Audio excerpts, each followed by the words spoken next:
પણ કેમ કોઈ જોડાયું નથી, કેમ કોઈએ દુઃખ વ્યક્ત નથી કર્યું, એક આશ્ચર્યની વસ્તુ છે કે ના પક્ષ જોવો જોઈએ કે ના અપક્ષ જોવો જોઈએ.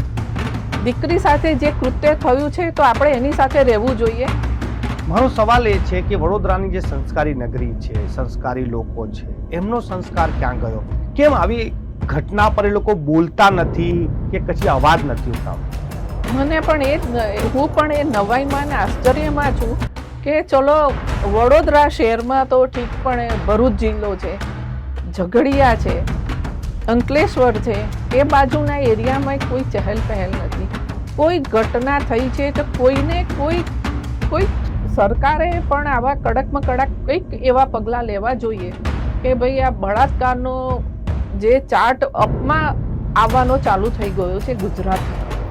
હા, એનું કારણ છે કે આ ગરીબ પરિવાર હતો.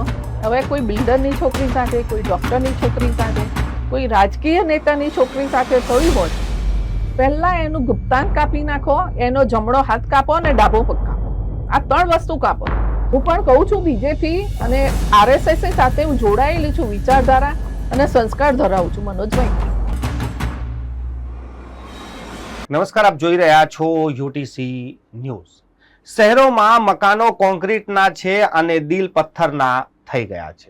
વડોદરા શહેરમાં એક બાદ એક માસૂમ બાળકીઓ સાથે જે દુષ્કર્મની ઘટના બની રહી છે તેને કેવી રીતે રોકવામાં આવે તેવી ચર્ચા હવે સમાજમાંથી જાણે કે લુપ્ત થઈ ગઈ છે. નિર્ભયા કાંડ વખતે સમગ્ર દેશ મીણબત્તી લઈને બહાર આવી ગયો હતો અને સરકારને હલાવી દીધી હતી, પરંતુ ત્યારબાદ આ 12 વર્ષોમાં અનેક આવી દુષ્કર્મની ઘટનાઓ બની છે. લોકો આજે પણ વિરોધ અને મીણબત્તી લઈને બહાર નીકળે છે, પરંતુ કોઈ ઠોસ કાર્યવાહી દેખાઈ નથી રહી. વાત વડોદરાની કરીએ તો સંસ્કારી નગરીમાં પણ એક બાદ એક દુષ્કર્મની ઘટના બની રહી છે અને લોકો હવે જાણે કે આની પર વાત કરવાનું જ ટાળી રહ્યા છે. આજે આપણી સાથે આ વિષય પર વાત કરવા માટે ગુજરાત મહિલા સુરક્ષા સમિતિના ચેરપર્સન શોભના રાવલ છે અને તેમની સાથે આપણે ચર્ચા કરીશું કે આ સમાજમાં થઈ શું ગયું છે. બેન, તમારું સ્વાગત છે. જે રીતે મેં કીધું કે આ કોન્ક્રીટના ઘરોમાં લોકોના દિલ પથ્થરના થઈ ગયા છે. જ્યારે પણ આવી કોઈ દુષ્કર્મની ઘટના બને તો શહેરમાં એવું લાગતું જ નથી કે આવી ઘટનાઓ પણ બની રહી છે. બસ એક દિવસ લોકો એવું કહી દે કે ભાઈ આવું થવું જોઈએ ને તેવું થવું જોઈએ. તમારા મતે શું લાગે છે? મારા મતે જે આ ઘટના ઘટી છે એ આ ભારત દેશની એક દીકરી હતી, બાળકી હતી નાની. એ એના માતા અને પિતા માટે એક નાની ઢીંગલી હતી. એ ઢીંગલીને આવી રીતે નરાધમે એને ફીંકી નાખી છે. એ બહુ ખરાબ ઘટના થઈ છે આપણે ગુજરાત રાજ્યમાં, જે આ ન થવી જોઈએ. અને દીકરી, એક દુઃખદ વસ્તુ એ છે કે દીકરી ત્યાં પોઈન્ટ એ આવીને ઊભો રહ્યો છે કે દીકરી ઝારખંડની છે. બીજો પોઈન્ટ, આરોપી પણ ઝારખંડનો છે. એટલે મને એવું લાગે છે કે આ પોઈન્ટ ઉપર હું જોવા જઉં છું તો એક દુઃખ સાથે મને પોતાનું એક દુઃખ થઈ ગયેલું છે કે આ દીકરી સાથે આ ઘટના ઘટી છે. તો આપણા ગુજરાત રાજ્યમાં કે ભારત દેશમાં કોઈને આ ઘટના શું થઈ ઘટી કોઈને નહીં, બસ થયું, ખરાબ થયું, ન થવું જોઈએ, બસ વાર્તા પતી ગઈ.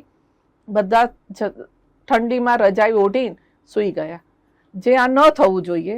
એક આ દીકરી છે ભારત દેશની, એક ભારત માતાનું રૂપ કહેવાય.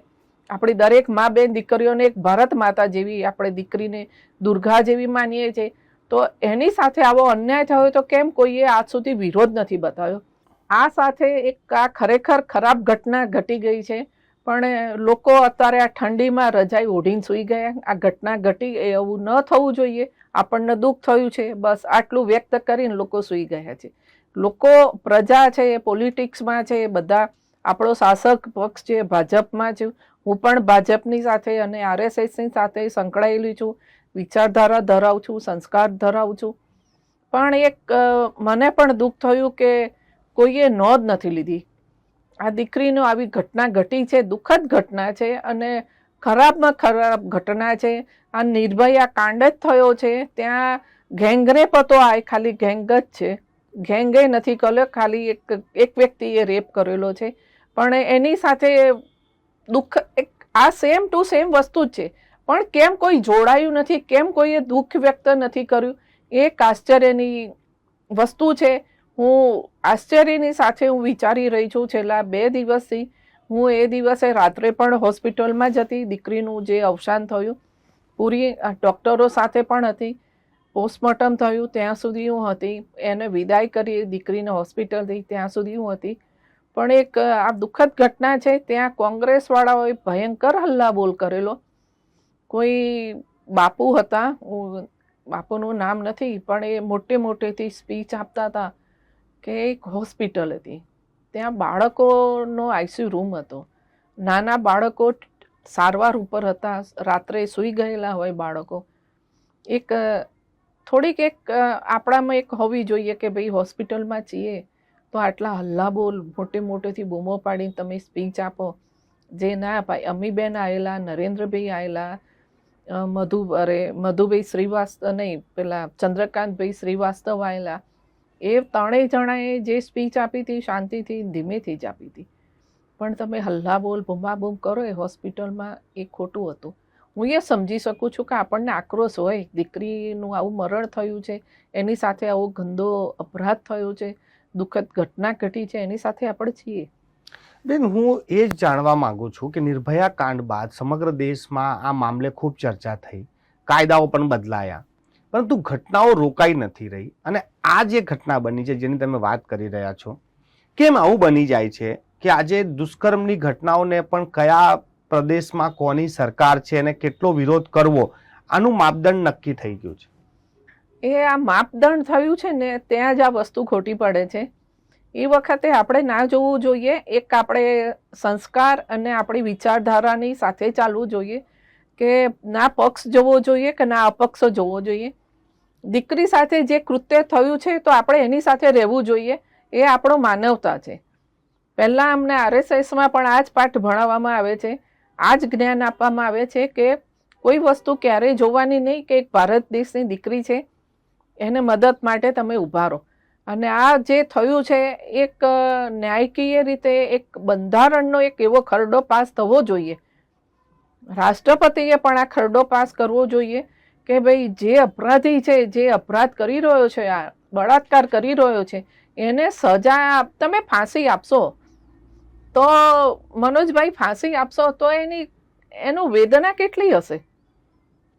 એ વ્યક્તિને વેદના, દુઃખ, તકલીફ એ કેટલી મિનિટમાં ભોગવશે? 20 મિનિટમાં, મેક્સિમમ 30 મિનિટ. એનાથી વધારે તો એને કંઈ તકલીફ નહીં પડે ને.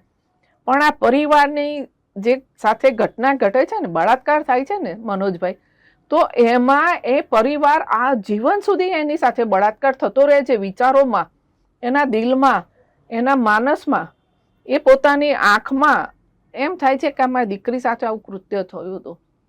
15 વર્ષની દીકરી થાય, 20 વર્ષની થાય, સાસરીમાં ગયેલી આવે, પાછી આવે મળવા, તો પણ એક વખત તો મા બાપને એક વિચાર આવી જાય કે મારી દીકરી સાથે આવી ઘટના ઘટી હતી. એ આજીવન વેદના રહેલી હોય છે, માણસની અંદર ઘડાઈ જાય છે, એ વસ્તુ વણાઈ જાય છે. તો આ વસ્તુ જે આરોપી છે, આરોપીને તમે એક જ સજા આપો.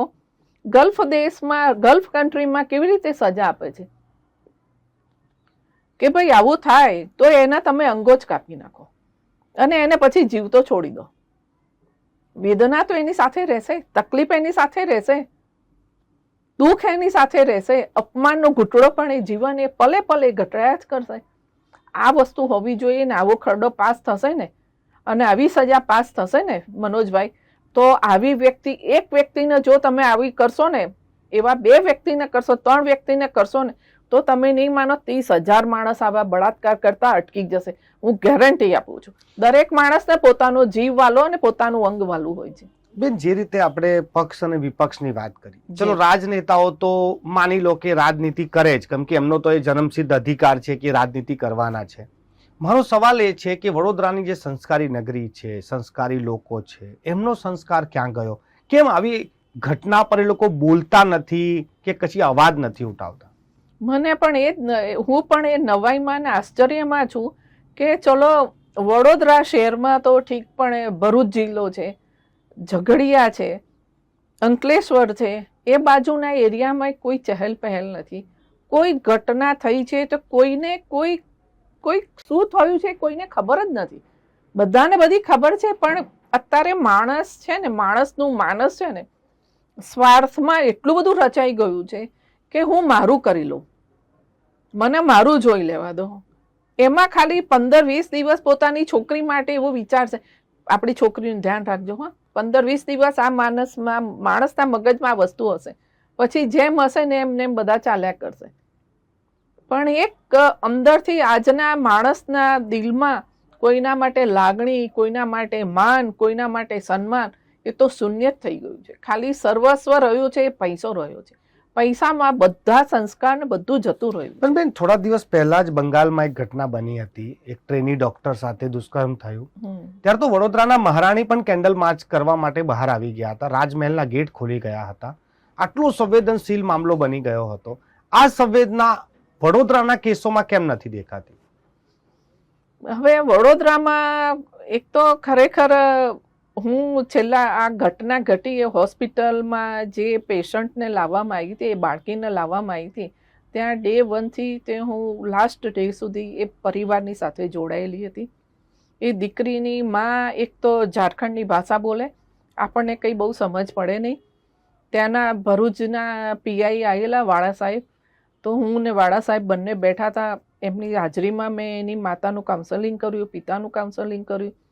એ લોકોને બહુ સમજાય, એ લોકો સમજી પણ ગયા. એ લોકોને બહુ સારી રીતે મેં સમજાવ્યા, અનુકૂળ થઈ ગયા હતા હોસ્પિટલમાં રહેવા માટે એને બધું. પણ એની માતાની સાથે એક કહેવાય ને કે કોઈ આમ સહાનુભૂતિ આપવાવાળી કોઈ વ્યક્તિ નથી, કોઈ ખડું નહોતું રહ્યું એની સાથે, કોઈ ઊભું નહોતું રહ્યું, નહીં એના પિતાની સાથે. એ કપડાં એક જ કપડાં લઈને આવ્યા હતા, એક જ જોડી પહેરેલા કપડાં. હવે મારો સ્વભાવ થોડો ખરો એવો, તો સોસાયટીમાં પછી આજુબાજુ સોસાયટીમાં જઈને મેં કપડાં માટે માગણી કરી કે ભાઈ 9 વર્ષની દીકરી છે તો એના માટેના કપડાં હોય, તમારી દીકરી 9 વર્ષની છે. તમે નહીં માનો, 10 જ મિનિટમાં મારા ઘરે ઢગલો થઈ ગયો હતો કપડાનો. હું એ કપડાં લઈને, એ દીકરીના પિતાના કપડાં, માતાના કપડાં, એવા બધા લઈને હું પોતે હોસ્પિટલ પહોંચી. અને હું અહીંયા જગદીશ ફરસાણ કરું અમારું, તો એ જગદીશ ફરસાણમાંથી પણ એ પરિવાર માટે થોડોક નાસ્તો ને એવું બધું લઈને ગઈ હતી. પણ એની માતા કંઈક બોલવા ચાહતી હતી એમ, તો પછી હું એકલી જ મેં કીધું ડૉક્ટરોને, તો હું એની માતાની સાથે હું એકલી બેઠી હતી. તો એની માતાએ એવું કીધું કે મારા દીકરીની સાથે પહેલાં પણ આવું થઈ ગયું હતું. તો મેં કીધું પહેલા દિવસે તમે કેમ ફરિયાદ ના કરી? એક આરોપીએ એમને ધમકી આપી હતી કે તારા 4 બચ્ચા છે ને, 4એને મારી નાખીશું. એક આ બીકના લીધે મનોજભાઈ છે ને, આપણે માતા પિતા સમાજની બીકથી, એક ડરના બીકથી આપણે પોલીસમાં કમ્પ્લેન કરવા નથી જતા, ફરિયાદ કરવા નથી જતા, એ ખોટું છે. એ આપણે જવું જોઈએ. પણ બેન, આ ઘટનામાં મેં એવું ચોક્કસ કહી શકું છું કે જ્યારે સરકાર તરફથી જ આવા કોઈ નિવેદન ના આવતા હોય, કોઈ સ્ટ્રોંગ નિવેદન ના આવતા હોય, તો તમને લાગે છે કે જો સરકાર તરફથી જ આવા નિવેદન ના આવે સ્ટ્રોંગ, તો પછી આવા કામ કરનારાઓના હોંસલા પણ વધે છે? 100% વધે છે. આમાં હું કાયમ કહું છું, મારી દરેક સ્પીચમાં તમે જોતા હશો કે સ્કૂલોમાં તમે જુડો, કરાટેના, સેલ્ફ ડિફેન્સના ક્લાસ આપો, પિરિયડ આપો. જેમ જોગ્રાફી, ઇંગ્લિશ, ગુજરાતી, હિન્દી, એના સાયન્સ એવા પિરિયડ હોય છે. તો આવા એક વ્યાયામના થકી 2 પિરિયડ આપો તમે છોકરીઓ માટે.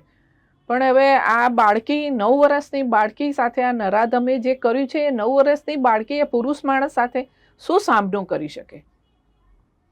અને બીજી વસ્તુ કે સરકારે પણ આવા કડકમાં કડક કંઈક એવા પગલાં લેવા જોઈએ કે ભાઈ આ બળાત્કારનો જે ચાર્ટ અપમાં આવવાનો ચાલુ થઈ ગયો છે ગુજરાતમાં, જે આપણું ગુજરાત પહેલાં જે આપણે સુરક્ષા અનુભવતા હતા, આજે અસુરક્ષા અનુભવી રહી છે બહેનો દીકરીઓ.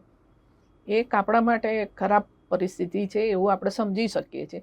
પણ રાજકીય લેવલે હું જોવા જઉં છું તો આ જગ્યાએ જો આ ગરીબ પરિવાર હતો, એકદમ ગરીબ પરિવાર, ખૂબ ગરીબ પરિવાર હતો, પણ આજ સુધી કોઈ વ્યક્તિ કે કોઈ સારી મધ્યમ વર્ગની વ્યક્તિ પણ આ પરિવારને મળવા નથી આવી એ મને ખરેખર મને પોતાનું દુઃખ થયું છે.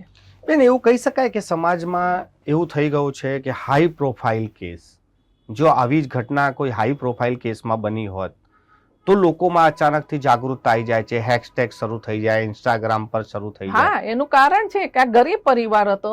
હવે કોઈ બિલ્ડરની છોકરી સાથે, કોઈ ડોક્ટરની છોકરી સાથે, કોઈ રાજકીય નેતાની છોકરી સાથે થયું હોય તો શું મનોજભાઈ અત્યારે આપણે આવી રીતે બેસી રહ્યા હોત, લોકો બેસી રહ્યા હોત? ના, કેમ કે આ ગરીબ પરિવાર હતો. કોઈ રાજકીય દીકરી સાથે જો આવી ઘટના ઘટે ને તો એ લોકોને ખબર પડે કે વસ્તુ શું છે. તરત ખરડા ને બંધારણ ને બધું ફટાફટ પાસ થઈ જશે, ચાહે કોંગ્રેસ હોય, ચાહે બીજેપી હોય કે ચાહે કોઈ અધર પક્ષ હોય.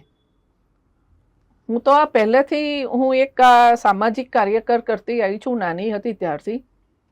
સ્કૂલમાં પણ હતી તો પણ મને એવું હતું કે આ છોકરા છોકરીની મસ્કરી કરીને પહેલા જઈને હું એને પહેલા મારવાની જ વાત કરું, છોકરાને પહેલેથી મારવાની જ વાત કરું.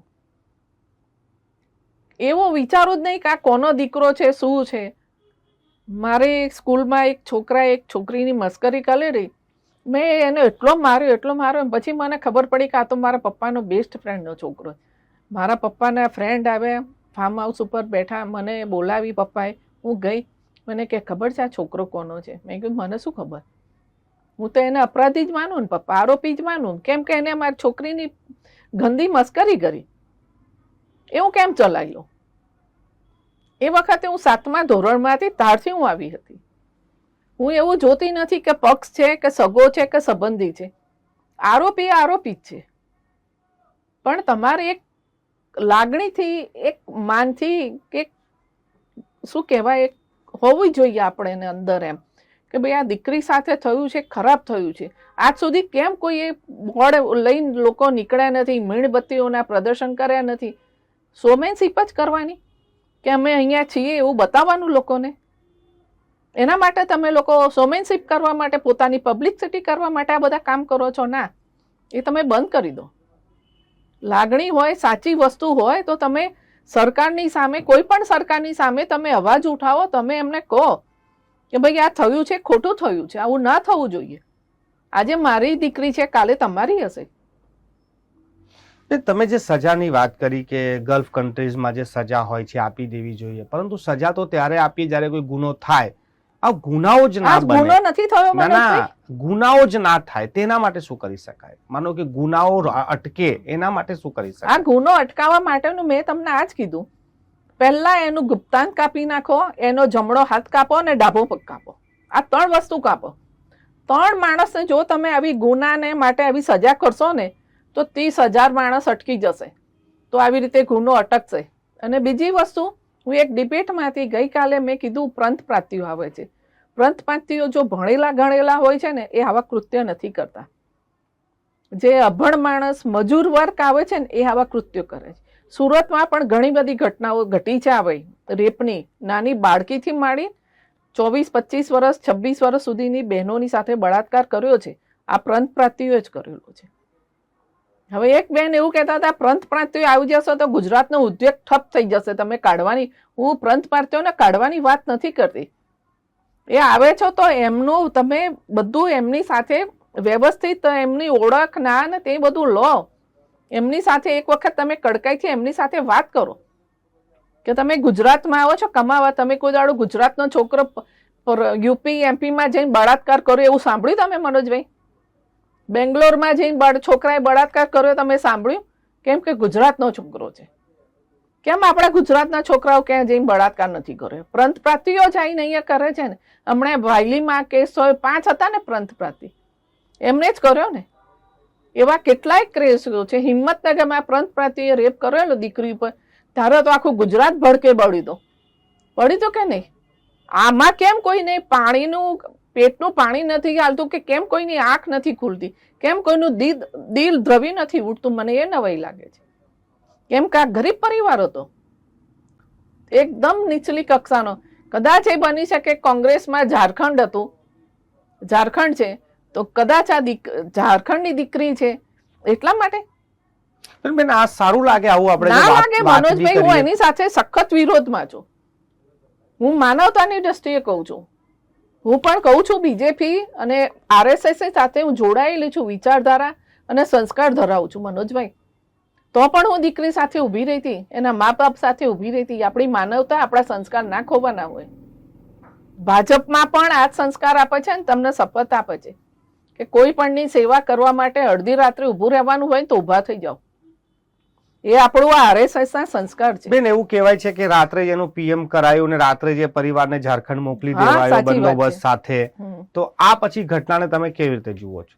આ ઘટનાને હું એવી રીતે જોઉં છું કે રાત્રે મને પણ રાત્રે મળવા નથી દીધી હોસ્પિટલમાં. હું 2 કલાક હોસ્પિટલમાં ઊભી રહી. એ પરિવારની સાથે મને પણ નથી મળવા દીધી. કોંગ્રેસ વાળાઓ હતા, એ લોકોને પણ નથી મળવા દીધા. બીજી વસ્તુ કે પછી એ પરિવારની સાથે હું બહાર ઊભી રહી હતી. હું એની માને મળી નથી શકી, પણ એની માને સંદેશો અપાયો હતો કે હું બહાર ઊભી છું, તું ચિંતા ના કરીશ એમ. એ પછી ગઈ, છેલ્લે હું એની માને મળી, પણ તારે કોઈ જ નહોતું એમ. આ મને ખરેખર દુઃખ થયું છે કે મને પણ એવું થાય છે કે રાજકારણમાં જો આગળ જવું હોય તો આવું બધું તો થયા કરે એમ. આપણું નથી થતું ને કોઈનું, બસ આપણે આગળ વધો, આ વસ્તુ છે. પણ આપણે વર્ષોથી જે કહેતા આવ્યા છે કે આપણે સંસ્કારી નગરીમાં રહીએ છીએ, ખરેખર હવે લાગે છે તમને કે આપણે? મને એક જ વિચાર આવે છે કે હું ખરેખર નેક્સ્ટ ટર્મમાં સાંસદની ટિકિટ હું ખરેખર સામેથી માગવાની હતી, ધારાસભ્યની ટિકિટ માગવાની હતી, બહુ સ્પષ્ટ કહું છું. પણ આ ઘટના ઘટીને રાજકારણને હવે મારે કોઈ રાજકારણમાં ઇન્ટરેસ્ટ જ નથી લેવો.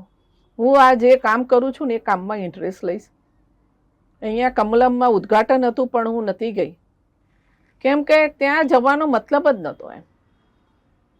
કોઈ લાગણી જ નથી એમ.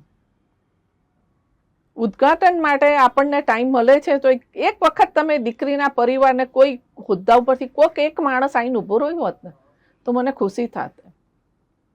મને પણ એમ થાય છે કે વધુ પડતું લાગણીમાં, વધુ પડતું દુઃખમાં વહી નહીં જવાનું, તો આપણે દુઃખી થઈએ, આપણું કશું ના થઈ શકે એવું હતું. પણ અહીંયા જ કરેલા કર્મ છે ને મનોજભાઈ, અહીંયા જ હોય છે, એ મેં જોયું છે. ખૂબ ખૂબ સ્વાગત છે બેન. અમારી સાથે ચર્ચા કરવા માટે આ હતા શોભનાબેન રાવલ, જેઓ ગુજરાત મહિલા સુરક્ષા સમિતિના ચેરપર્સન છે અને હાલ આપણે વડોદરા અને ગુજરાતમાં જે દુષ્કર્મની ઘટનાઓ વધી છે તેની પર ચર્ચા અને ચિંતન કરી રહ્યા હતા. આ ચર્ચા અને ચિંતનમાં એક વાત તો સ્પષ્ટ છે કે ઝઘડિયાની માસૂમ બાળા સાથે દુષ્કર્મ થાય ને તેનું મોત થઈ જાય, પરંતુ સંસ્કારી નગરીના લોકોના પેટનું પાણી હાલતું નથી. લોકો ચર્ચા સુદ્ધા નથી કરી રહ્યા. આટલી જઘન્ય અપરાધ બાદ પણ આપણું જે આ મૌન છે તે આવનારા સમયમાં આપણે આવા દુષ્કર્મીઓને પ્રેરણા આપી રહ્યા હોય, તેને સમર્થન આપી રહ્યા હોય તેવો સ્પષ્ટ સંદેશ જાય છે. આવી ઘટનાઓ પર આપણે ખુલીને બોલવું જોઈએ. સરકારો કોઈ પણ હોય, સત્તા હોય, વિપક્ષ હોય, પરંતુ આપણે સમાજમાં જો આવી ઘટના બને તો ખુલીને તેનો વિરોધ જરૂર કરવો જોઈએ.